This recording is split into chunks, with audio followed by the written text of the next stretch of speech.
All right, we're back here, and this is our year-end review, and we're going to talk about the Fourth Amendment. Remember, there were 10 amendments that were part of the Bill of Rights. We talked about the First Amendment. The First Amendment has freedom of speech, freedom of press, freedom of assembly, freedom of religion, freedom from state religion, and the right to petition. The Fourth Amendment is really important. It's the right to be free from an unreasonable search and seizure.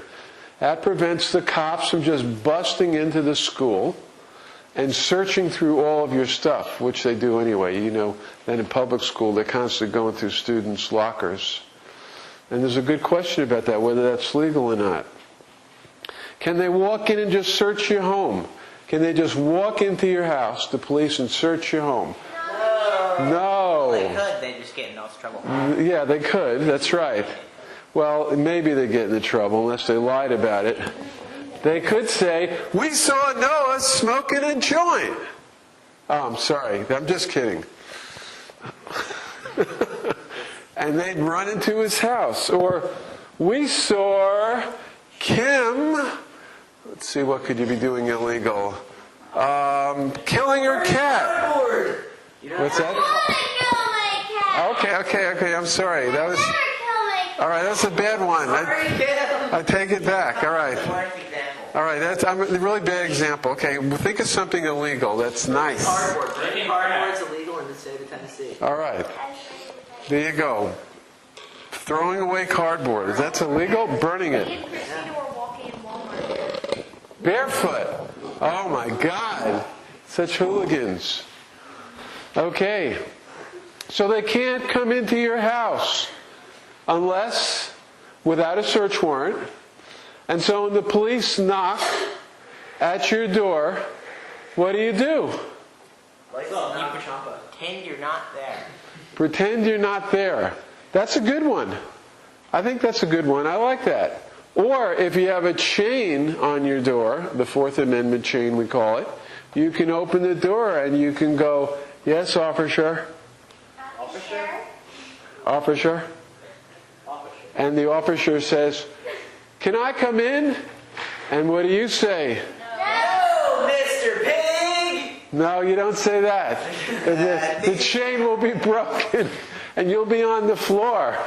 And then your nose will be broken. Your nose will be broken. No, what you say is, first, question, do you have a warrant? Have a warrant. And he says no, then what do you say? See you later, alligator. And you do what with the door? You shut the door. You shut it, exactly. You close the door and you deadbolt it, right. And then if they yell at you, "I'm going to get a warrant," you can yell back, "Go ahead." I'll see you later. Right. And if they try to get in, you'll have the chain to prove that they weren't. That's right. But they couldn't get in. And a camera. Can they search your car? They stop you on the road. Can they just search your car? Not without a warrant, they can't. No, they can without a warrant. They have to have probable cause. First, to stop you, they have to have what's called reasonable suspicion a crime's been committed. For instance, like you're going over the speed limit, your tail light is out. They always think of all sorts of really stupid things. Can they stop you if you're a black guy and you're in a new Mercedes car? Hey, he's an African American and he's in a Mercedes. He must be a drug dealer, thinks the cop. The racist white cop. Can he stop him for that? No. Will he stop him? Sometimes. Yeah. That's right, he can't stop him for that, but the cops will always lie and think of some other reason why they stopped him. He was weaving. And then once they stop you, in order to search your car, they have to have probable cause. You know what's one they always say, even though it's not true? "I smelled marijuana." Even people don't even know what marijuana is. "I smelled marijuana." That's always an excuse to search. Can they search you on the street? You're walking down the street. Can they just search you? No. No. Whenever a cop asks... Back. Can I come in, sir? Whenever a police officer asks you a question and you don't know the answer... Say no. Exactly. The best thing to say is... No. Let me hear it louder. Best thing to say is... No. Louder. The question is, can I not search your car? Alan, I was looking at your little handout thing because I have one in my wall. Oh, you got that? Coincidentally. Good, good, good. Just in case. All right. But I forgot whether or not it said if you could be, do you have to give your name? Is that? You don't really. Different states have different laws about that. Especially if you're in a vehicle. In Tennessee, actually, you don't have to give your name. But if they say, "What's your name? We'll see your ID." Actually, they don't have the right to do that unless you're driving. If you're not driving, if you're a passenger, if you're on the street, they don't really have the right to ask for your ID. If you refuse, though, from a practical aspect, they're going to figure out how to get you in, how to bring you down to the precinct. So it's best to just tell them your name. Yeah, cooperate if you don't think it's going to be dangerous to you. If you don't happen to have a warrant out and you don't want them to know about it, well, maybe you shouldn't tell them who you are. Okay. Oh, No. Don't run. From the police, they will shoot you. Okay, does everybody ever seen Star Trek, The Borg? Yes. Resistance is futile. Well, they say feudal. Futile. Okay. Like the feudal system? Resistance is futile. Against the police, In the board, running, resisting. I've seen that movie many times. You've seen, remember I showed you the Chris Rock video? Yeah. Like, Do not drive with a crazy woman who is angry at you. that's right. He got weed. Don't. Do not hop a bus. Do not Right. one of those turns. Darn it, I can't remember what it's called. Don't get out of the car and start talking to them. Don't curse out the police. Bad move. Don't be black. That's right. Well, that's something that's hard to do, even if you're running for president. Okay. I saw a guy who was he was a Mack truck driver, and he was out of his truck and he was talking to a cop while the cop was in his car. That's conspicuous. Torts, crimes, and breach of contract. Now we talked there are 3 legal wrongs. You can commit a crime, 3 wrongs in the legal system in Western civilization. Tort, fuzzy line. What's that? Bottom, tort, fuzzy line. Fuzzy line with a crime. Sometimes it's hard to tell if it's a tort or a crime. Remember we talked about the great photo heist. When someone came here, said they were going to borrow some photos.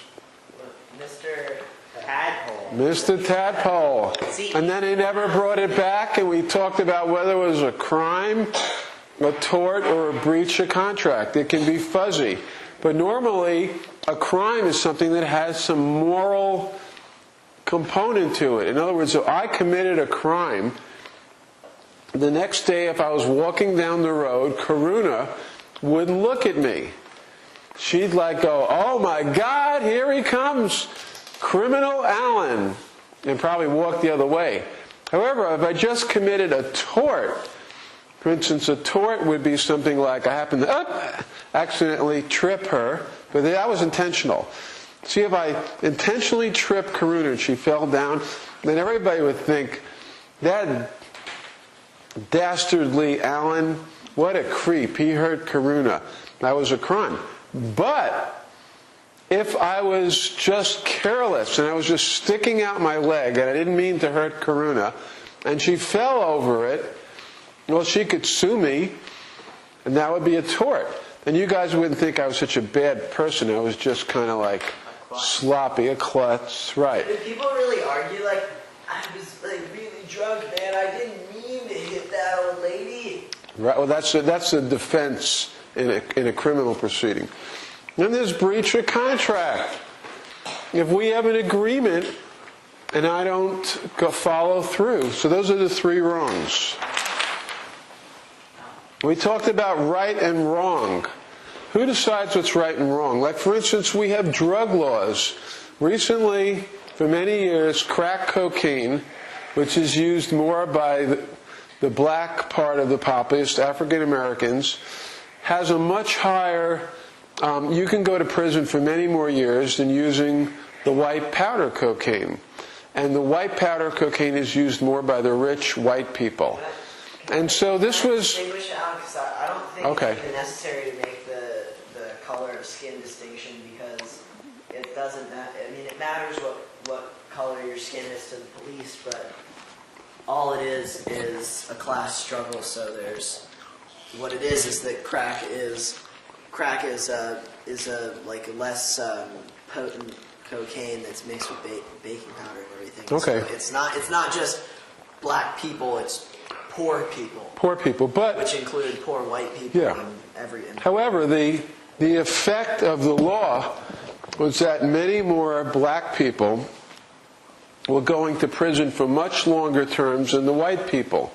It was somebody decided that using crack cocaine was much wronger, or much better, or much more criminal than using white powder. Who decided that? What was the purpose of that?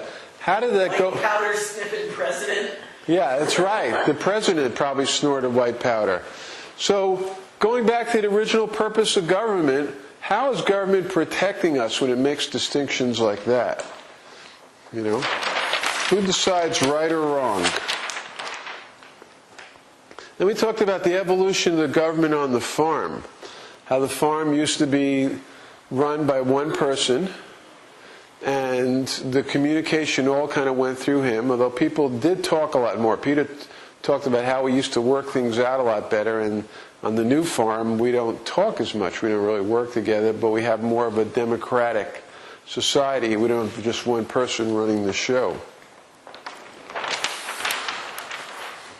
Then we talked about a criminal trial. Remember, we put me on... I was tried for stealing Noah's computer. That was pretty awesome. Everybody remember that? And we went through the whole... First, somebody filed a complaint. Somebody called the police off the police station, told them they thought I had stolen it. Then they came out to investigate me. They asked a bunch of different witnesses, and then the DA decided to indict me, and then we went through a trial. And one of the things about a trial, I had the right to a lawyer. Remember, Forrest was my lawyer? I had the right to a lawyer, and I had the right to cross-examine the witnesses who identified me. Forrest did an admirable job just putting them on the spot, making them squirm on the witness stand. So that's all part of the right. And I also had a right not to get up and testify. I plead the fifth. Plead the Fifth Amendment. Fifth Amendment means you don't have to testify against yourself. And you should watch that skit they did on Chappelle's show, because it was like the black man and the white man switched for a day, and so like it was really funny. But it ended with like this crack dealer up in front of like the Senate committee, and it was just like, I plead the fifth. I plead the fifth. 1, 2, 3, 4. Fifth. All right. Then we talked about a civil suit. That's when you file a complaint. We decided that Zach could not sue Forrest, or Forrest could not sue Zach for playing Radiohead 5 times a night from 2 in the morning till 5 in the morning. Oh, yes, we did. We actually agreed that he could sue him because it would be a nuisance. It was too loud. And then when you file a lawsuit, you get discovery. This is a civil suit. That's a differentiated from a criminal one. You get to find out what that other person has. You get to ask a whole bunch of questions, and then you go to trial. Finally, we talked about contracts. You actually can put a little mini government together with somebody else. You can make an agreement, either oral or in writing, between anybody else, and that we have to keep that promise. It's legally binding. And if they don't keep the promise, you can sue for damages. Any questions about next week's final? How am I gonna get the test? I'll have to talk to you after class. So we give a final next week. Your grade will be partly based on the final and partly based upon your class participation over the entire year. And if you want to, you can hand in a 1 to 2 page optional paper on anything we've talked about to enhance your grade.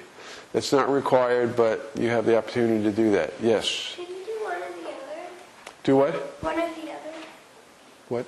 Can you do the test or the paper?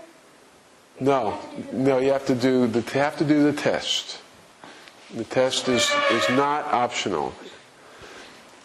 I might decide, I'll have to think about it, but probably you'll take it here, but it might let you take it home. I'll have to think about it. Which would you rather do, have it in class or do a take home? I'd rather have more time to do it, so Home. I'd like to do part of it in class, though. You a part in class? Okay. I'd like to hear it next class. All right. I guess we're going to do this. All right. So what's everybody, and then I'm going to give you also a sheet to rate the class too, what you thought about it.